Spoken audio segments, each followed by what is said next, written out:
اب آئیے آپ کو چھوٹا سا عمل اور بتا دوں، عشرہ ذی الحجہ، عشرہ ذی الحجہ میں خاص طور پہ ذی الحج کے مہینے میں کرنے والے کام کون کون سے ہیں؟ شروع کے 10 دن میں، شروع کے 10 دن میں پہلا کام کیا ہے کہ جیسے ہی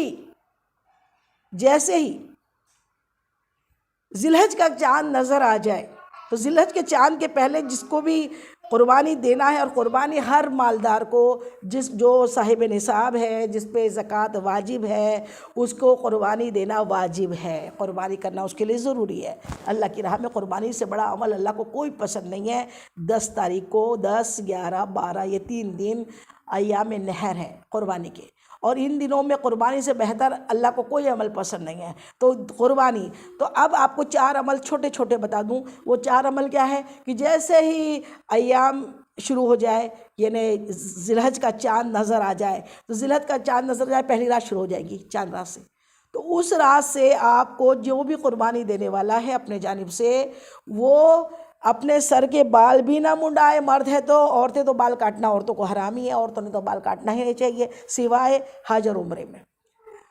مردوں کے لیے بال منڈانا نہیں ہے، عورتوں کو بال کاٹنا نہیں ہے، ہاتھوں کے ناخن، پاؤں کے ناخن بھی نہیں تراشنا ہے۔ سمجھ میں آگی بات؟ چاند دکھتے سے جب تک قربانی نہیں ہو جاتی ناخن بھی نہیں کاٹیں گا قربانی کرنے والا، اور بال بھی نہیں منڈائیں گا، بال بھی نہیں کاٹے گا۔ یہ ایک عمل۔ دوسرا عمل کیا ہے عشرہ ذی الحجہ کا؟ وہ ہے 90 کا روزہ۔ نہیں ہوتے بہت سارے روزے، کم سے کم 9 کا روزہ رکھ لیں۔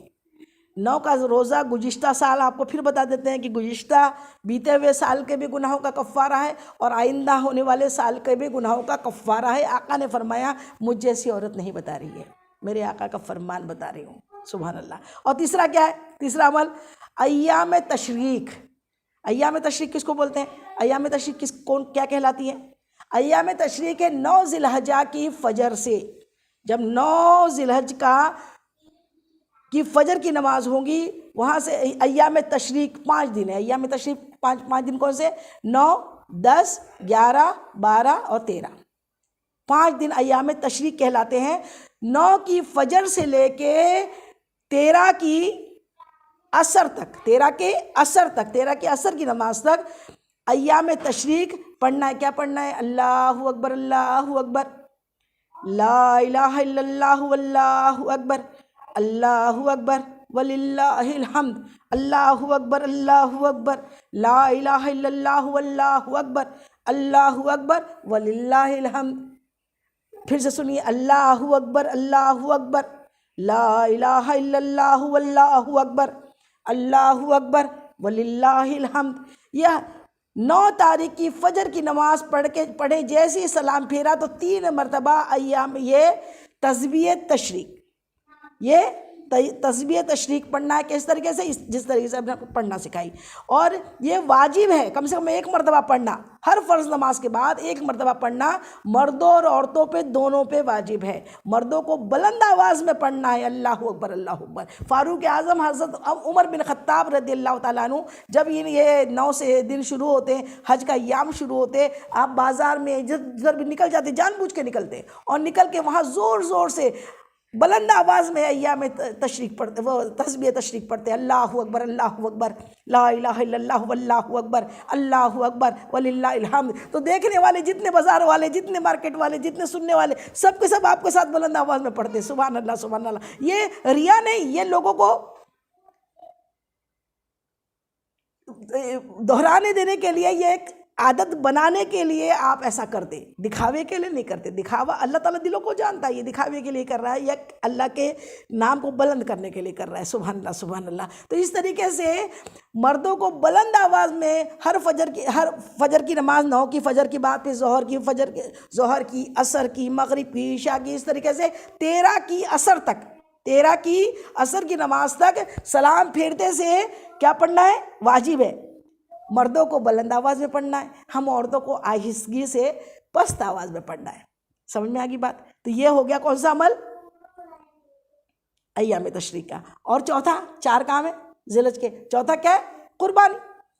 قربانی جو مالدار عورتیں ہم عورتوں میں بھی جو مالدار ہے، جن کے پاس میں بہت بینک بیلنس ہے، وہ سوچتے ہیں کہ قربانی کر لیے تو ویسے تو موقوف ہے کہ گھر کا ایک شخص بھی، اب یہ تو بتانے کی بات ہے، مجھ کو تو لگتا ہے جو بھی مالدار ہے، جن کے پاس اتنا پیسہ ہے، وہ جویلری پہ جویلری خریدنے کے لیے پیسہ ہوتا ہے، کیا ایک بکرا خریدنے کے لیے پیسہ نہیں ہوتا؟ ہم عورتوں کے پاس میں بھی اگر بہت بینک بیلنس اگر رہتا ہے تو پہلا کام اللہ کو راضی کرنے کے لیے ان 10 دنوں میں 10 تاریخ اور 11 اور 12 کو قربانی سے بہتر اللہ تعالیٰ کے نزدیک کوئی عبادت نہیں ہے، کوئی عمل نہیں ہے۔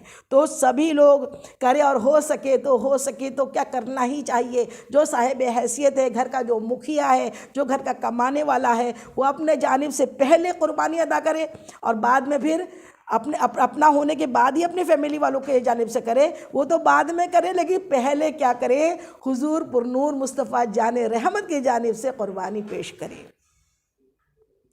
کیونکہ میرے آقا نے ہمیشہ جب قربانیاں دی آپ نے اپنی امت کے جانب سے دی، ایک اپنے جانب سے دیتے تھے اور باقی امت کے جانب سے دیتے تھے۔ سبحان اللہ سبحان اللہ۔ حجۃ الوداع میں میرے آقا مدنی آقا سونے آقا نے 63 اونٹ 63 اونٹوں کو اپنے ہاتھوں سے ذبح کیا، سبحان اللہ سبحان اللہ، قربان کیا۔ کہتے ہیں ایک میری جانب سے اور باقی میری امت کے جانب سے۔ اور ایک طریقے سے دیکھا جائے تو 63 سال کی عمر میں آپ کا وصال ہوا، اور 63 اونٹ آپ نے ہر سال کے حساب سے ایک اونٹ قربان کیا۔ اب ایک اونٹ ایک نہیں، ایک پہ تو 7 حصے ہوتے ہیں، تو ایک تو حضور پاک کی جانب سے تھا، اور 6 حصے امت کے جانب سے تھے۔ 6 حصے کس کی جانب سے تھے؟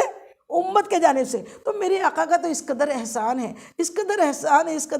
ہے کہ ایک دل ہمارا، یہ ایک جان کیا ہے اگر ہو کروڑوں، یہ ایک جان کیا ہے اگر ہو کروڑوں، تیرے نام پہ سب کو وارا کروں میں، محمد محمد پکارا کروں میں۔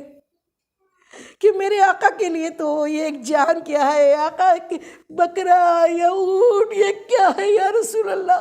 آپ تو وہ ہیں جن پہ ایک مرتبہ نہیں 1000 مرتبہ آپ پر اپنی جان نچھاور کرنے کا جی چاہتا ہے۔ یا رسول اللہ، ہمیں ہماری نسلوں کو اپنی محبت عطا کیجیے، تمام عالم کے مسلمانوں کو اپنی محبت عطا کیجیے۔ یا رسول اللہ، اپنی قربت عطا کیجیے، راضی ہو جائے، اللہ کو راضی کر دیجیے۔ تو اس طریقے سے قربانی دیں، اور اپنے گھر والوں کے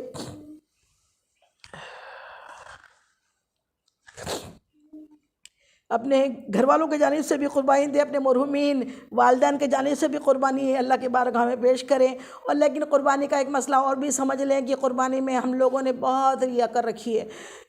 اتنے لاکھ کا بیل خرید لیا، اتنے لاکھ کا بکرا خرید لیا، اتنے لاکھ کا بہت پستے بادام کھایا ہوا بکرا تھا۔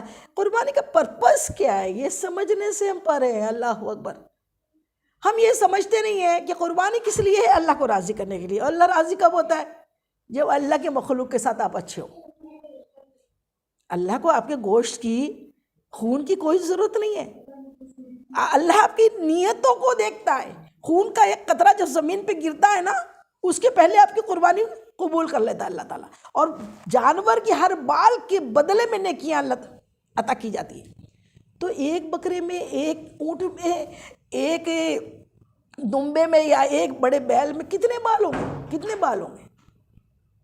آپ نے 20 لاکھ کا ایک بیل خرید لیا، 20 لاکھ کا ایک جانور اونٹ خرید لیا، اور سب کو دکھاتے ہیں ڈھونڈورا پیٹا ریا کی کہ میں نے تو اس بار 20 سال کا کیا، 20 لاکھ کا کیا، 20 لاکھ۔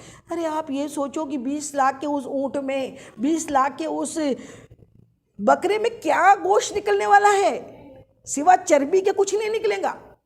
اللہ کو آپ کی وہ چربی کی ضرورت نہیں ہے، اللہ کو اپنے اس غریب مسکین بندوں کی فکر ہے، اور جس کو وہ چاہے تو ایک لمحے میں ڈھیر لگا سکتا ہے، اتنا عطا کر سکتا ہے۔ لیکن ہماری آزمائش ہے کہ تمہیں مالدار بنایا ہے تو تم ان 20 لاکھ میں 20 نہیں 50-100 بکرے خریدو، 50-100 بیل خریدو، اس میں کوالٹی یہ نہیں دیکھو، کوالٹی تو اس قربانی کی جانور کی ہونی چاہیے کہ کس طریقے سے وہ 1 سال کا ہونا چاہیے، اس میں کوئی نسخ نہیں ہونا چاہیے، اس میں کوئی خرابی نہیں ہونا چاہیے، جو شرائط ہے وہ تو دیکھنا ضروری ہے، لیکن اس سے زیادہ گوشت ہوگا جو زیادہ مسکینوں، غریبوں، بیواؤں کے پیٹ بھرنے کے کام آئے گا۔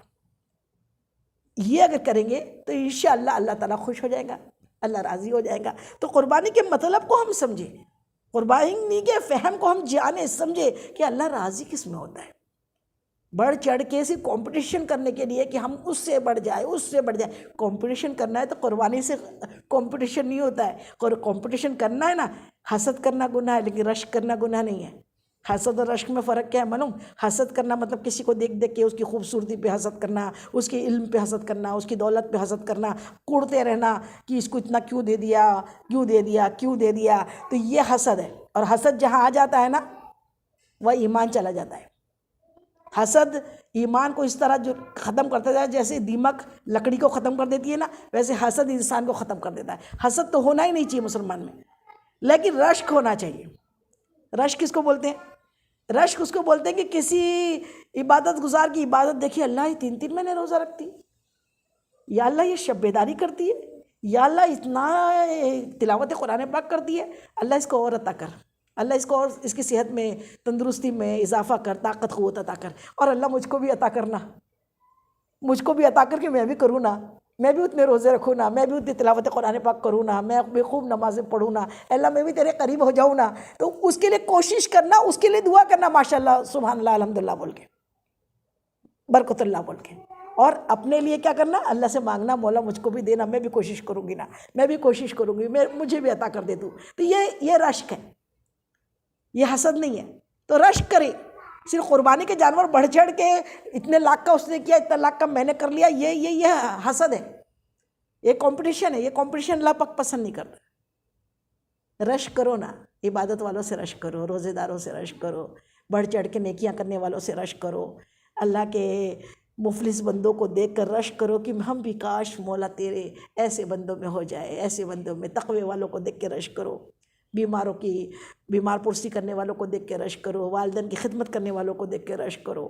یہ چیزیں جو ہے اللہ تعالیٰ ہم سب کو عطا فرما دے، اللہ تعالیٰ ہم سب سے راضی ہو جائے، اور اللہ یہ پیارے خاص دن جو آنے والے ہیں آپ سب کو بہت مبارک ہو، کہ آپ سب کو اور ہم سب کو آپ ہمارے لیے دعا کریں، ہم آپ کے لیے دعا کریں کہ ہم بڑھ چڑھ کے ہر لمحے کو کیش کریں۔ پھر سے وہ والا بات بتا دے کہ جو لمحہ میسر آ جائے اس کو مؤثر بنا لو، جو لمحہ میسر ہو اس کو ٹی وی دیکھ کے، موبائل دیکھ کے 24 گھنٹے ٹائم ویسٹ نہیں کرو، نیوز دیکھ کے آپ کیا بگاڑ لو گے دنیا کا، یا کیا اچھا کر لو گے۔ بس اتنا کرو کہ اتنا فہم والے بن جاؤ کہ لفافہ دیکھ کے مضمون بھاپ لیا کرو، لفافے میں ایک ہیڈنگ سمجھ میں آگے ہو گیا، اتنا ہم کو پتہ کرنے کی ضرورت کیا ہے؟ اتنا ٹائم ہم زیادہ قرآن پاک پڑھ سکتے ہیں۔ اللہ نے لمحے میسر کیے ہیں، اللہ کا شکر ہے، ہم کو کمانے جانا نہیں پڑ رہا، میسر کیے۔ ریٹائرمنٹ کے بعد کئی بزرگ، کئی بوڑھے، کئی عورتیں ایسی ہیں جو بولتی ہیں ٹائم ملا ہے تو بڑھیا ویسٹ کرتے رہیں گے، کوئی ہے تو 24 گھنٹے ٹی وی کے سامنے بیٹھیں گے، کوئی ہے 24 گھنٹے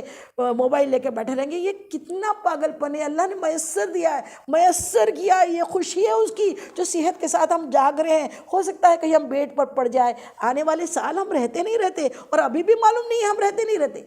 ابھی بھی نیت کر لو، انما الاعمال بالنیت، معلوم نہیں ہے 10 ذی الحج کا چاند نظر آئے اور ہم تندرست رہتے نہیں رہتے یا زندہ رہتے نہیں رہتے۔ نیت تو کر لے، نیت کرنے میں کیا جاتا ہے؟ نیت کر لے کہ آئندہ جو 10 یہ دن آئیں گے ذی الحج کے، تو ہم اس کو پوری اچھی طریقے سے میسر ہو جائے تو مؤثر کریں گے، اثر والے لمحے بنائیں گے ان کو۔ میسر سمجھ میں آ رہا ہے؟